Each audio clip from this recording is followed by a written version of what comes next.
पूरा विश्व देख रहा है कि कैसे ईरान और इजराइल के बीच जो युद्ध चल रहा है उसमें आज एक बहुत ही बड़ा मोड़ आ गया है। 8 अप्रैल को जब अमेरिका ने सीज फायर अनाउंस किया तो लगा कि अब शांति हो जाएगी, लेकिन देखते ही देखते बमबारी फिर से शुरू हो गई। ईरान की ऑयल रिफाइनरी पर हमला हुआ, इजरायली मीडिया कह रही है एयर स्ट्राइक्स हुए हैं। और कमाल की बात यहाँ पर यह है कि इजराइल की इतनी दूर तक एयर स्ट्राइक्स करने के लिए रिफ्यूअल कैपेसिटी चाहिए, अमेरिकन सपोर्ट चाहिए, तो वह लगभग इम्पॉसिबल लग रहा है। लेकिन ग्राउंड रिपोर्ट्स की बात करें तो उनका कहना है कि मिराज प्लेन से ये बॉम्बिंग हुई है। अब दोस्तों, जिसकी तरफ ये उंगली उठ रही है, अगर आप ईरानियंस की बात करें तो कई लोग कह रहे हैं यूएई ने यह हमला किया है। आपको जैसा मैंने बताया था, गल्फ स्टेट्स बड़े नाराज हैं अगर ईरान इतना पावरफुल हो जाए, हॉर्मुज को कंट्रोल करने लगेगा तो क्लियरली कहीं ना कहीं ये उंगलियां उठ रही है, तो यूएई की तरफ कारण भी दिख रहा है। खैर, ईरान ने भयानक हमला किया, वापस स्ट्राइक बैक किया, यूएई के ऊपर किया, कतर के ऊपर किया, बहरीन के ऊपर किया, कतर नहीं माफ़ कीजिएगा, कुवैत के ऊपर किया, और इसके साथ उन्होंने ये दिखा दिया कि वो रेडी हैं, उंगलियां ट्रिगर पर ही तैनात है। आप देख सकते हैं बहुत ज़ोर शोर से यहाँ पर सीज फायर पर आज चर्चा हुई। ईरान ने भी कहा हम भी सीज फायर एक्सेप्ट कर रहे हैं, लेकिन देखिए ये सीज फायर कितना फ्रेजाइल है। आज का जो हमला हुआ वो बहुत ही गंभीर था। 8 अप्रैल को ईरान के लवन आइलैंड पर भारी हमला हुआ। इस आइलैंड पर ऑयल रिफाइनरी और उसके आसपास की जो फैसिलिटीज हैं उन पर हमला हुआ। ये घंटों बाद हुआ, यूएस ब्रोकर हुए 2 वीक सीज फायर के बाद, जिसमें ईरान के साथ यूएस और इजराइल दोनों का सीज फायर हुआ था। ईरान ने कहा यह डेलिबरेट एनिमी अटैक है, कावर्डली स्ट्राइक है, और कुछ स्टेट अलाइंड सोर्सेज का कहना है इसके पीछे यूएई है। ईरानी मीडिया ने बताया कि अमीराती एयर स्ट्राइक हुआ था ऑयल रिफाइनरीज पर फारसी एंड लवान आइलैंड पर। यहाँ पर अगर आप देखें तो अमीराती मिराज 2000 जेट्स का इस्तेमाल किया गया है। कई लोग कह रहे थे कि नहीं, इजरायली और यूएस हमला है, लेकिन यहाँ पर कई रिपोर्ट्स आ रही हैं जो कह रही हैं कि नहीं, ये ईरान को ब्लेम कर रहा है, वो यूएई को इस अटैक के लिए ब्लेम कर रहा है। अब दोस्तों, लवन आइलैंड की बात करें तो इस पर जो हमला हुआ और उसके बाद जो ईरान ने सब्सिक्वेंट हमला किया, ये दिखा रहा है कि गल्फ में रीजनल एस्केलेशन बहुत जल्दी हो सकता है। सीज फायर अनाउंसमेंट भले ही कितना हाई प्रोफाइल क्यों ना हो, लेकिन रिटेलिएशन होता है। लवन आइलैंड पर क्या है, ये सिर्फ एक ऑयल रिफाइनरी नहीं है, ये एक बहुत ही क्रिटिकल पॉइंट है। यहाँ पर national Iranian oil refining and distribution company स्थित है, जो क्रूड ऑयल की प्रोसेसिंग भी करती है। इसके अलावा बाकी जगहों से भी यहाँ पर ऑयल आता है और उसको रिफाइन करके दुनिया भर में एक्सपोर्ट भी किया जाता है। ये दोस्तों बड़ा क्रिटिकल है ईरान के एनर्जी सेक्टर में।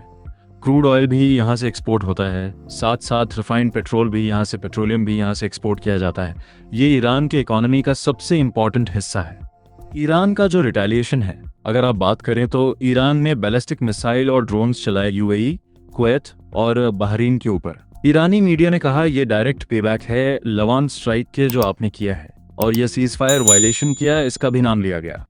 यूएई ने अगर आप देखें तो उनका कहना है 17 बैलिस्टिक मिसाइल इंटरसेप्ट किए हैं, 35 ड्रोन इंटरसेप्ट किए हैं।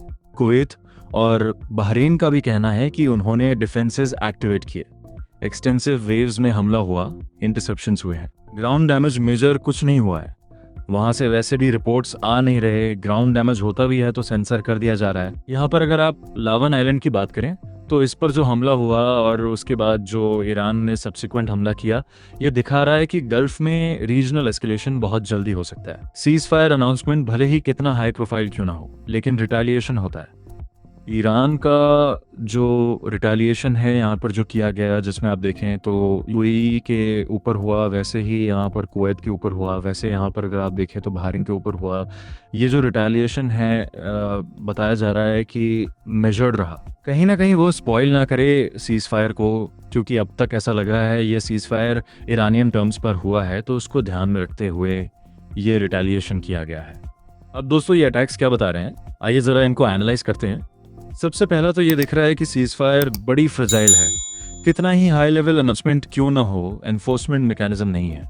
यहाँ पर पार्टीज बहुत सारे हैं जो कि सीज फायर को कभी भी स्पॉइल कर सकते हैं। म्यूचुअल ट्रस्ट खत्म हो चुका है। एक सिंगल इंसिडेंट वह भी पूरे की पूरे डिप्लोमेसी को बर्बाद कर सकता है। ईरान ने अपने रेड लाइन स्थापित कर दिए। इसके साथ ईरान ने इमीडिएटली रिस्पॉन्ड किया। वह नहीं कहा कि सीज फायर हो गया है, बिल्कुल नहीं, आप हमला करोगे, हम हमला करेंगे, पब्लिकली बोलेंगे यदि हमला हुआ। ये दिखाता है कि ईरान का रिजॉल्व बहुत स्ट्रांग है गल्फ नेबर्स के खिलाफ, और फ्यूचर अटैक होगा तो वो तुरंत हमला करेगा। इसके लिए उसने ये आज प्रूव कर दिया है। एनर्जी वेपन होने वाला है, ये भी क्लियर हो रहा है। रिफाइनरीज, ऑयल लोडिंग टर्मिनल्स ये लेजिटिमेट टारगेट रहने वाले हैं, 2 हफ्ते बाद भी रहेंगे। कुछ यही होता हुआ दिख रहा है। बाकी दोस्तों, स्ट्रेट ऑफ हॉर्मुज़ डिसरप्शंस कभी भी हो सकते हैं, उसके लिए तैयार रहना है। एग्जैक्टली हॉर्मुज़ डिसरप्शन अवॉइड करने के लिए ही कहीं ना कहीं ये सीज फायर हुआ है।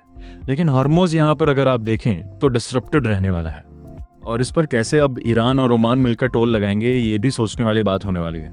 और उसके खिलाफ जो गल्फ कंट्रीज़ हैं, क्या यूएई, क्या सऊदी, क्या कतर, क्या बहरीन, क्या कुवैत, जो इस पर निर्भर करते हैं, वो सब बड़े नाराज़ हैं। तो उनकी नाराज़गी को कैसे हैंडल किया जाएगा, वो भी यहाँ पर सोचने वाली बात हो रही है।